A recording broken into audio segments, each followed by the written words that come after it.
na sisi tuko pamoja, tukubaliana. Mimi kama Kalonzo yuko candidate, kuna baya gani? Raila Amolo Odinga is very, very predictable. He does the same thing over and over again, year in, year out. As a matter of fact, it's like Raila Amolo Odinga follows a certain procedure manual that doesn't change. That book has never been edited since 1997. Kura. Mimi nikisimama hapa saa hii, mimi ndio Deputy President ya Republic of Kenya. Kwani kuna system yenye mimi sijui? Kwani kuna deep state yenye mimi sijui? Right now, Raila Amolo Odinga is going around the country trying to recruit members of ODM, trying to get the party together. Exact same thing. That you see, right now, Kalonzo knows very well that Raila will not be able to endorse him for 2027. And Raila still denies that, the presidential candidate has not been nominated, is far too far. The same thing. Kalonzo is just here. He said the same thing for Mudavadi. He said the same thing for William Samoei Ruto. And Mudavadi left. William Samoei Ruto left. Now Kalonzo Musyoka has disappeared from the scene, given the strong indications that Raila Amolo Odinga is going to be the presidential candidate 2007. You see, Raila has to really think about how he is doing his things.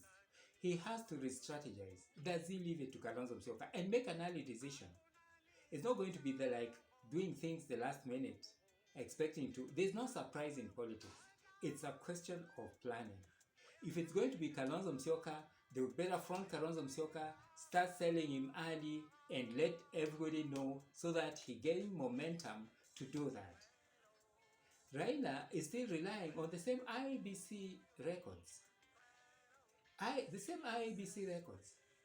Even if you have a National Dialogue Committee or whatever committee that is looking into last year's election and preparing a new IEBC, as long as you have the same register, trust me, the results will remain the same. The results will remain the same. If Raila is running, it will be a photo finish again, where it will be so hard to determine who is the winner and who is the loser in the next year's election. And Raila is not going to change, because he will still front for governors that he wishes. He is mixed up, you see.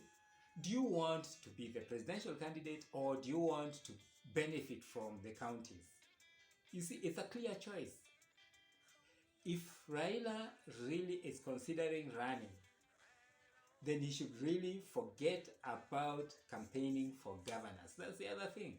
He's not going to stop doing that. The other day I saw him in Kisumu, more or less talking fine on behalf of Anyang' Nyong'o.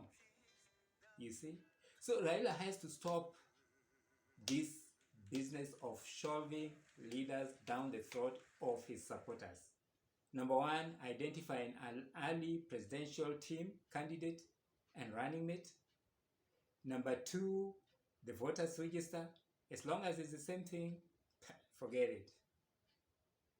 Number three, stop campaigning for governors and the other people. Concentrate on your campaign. And number four, get the right polling agents. Not your friends, not your relatives.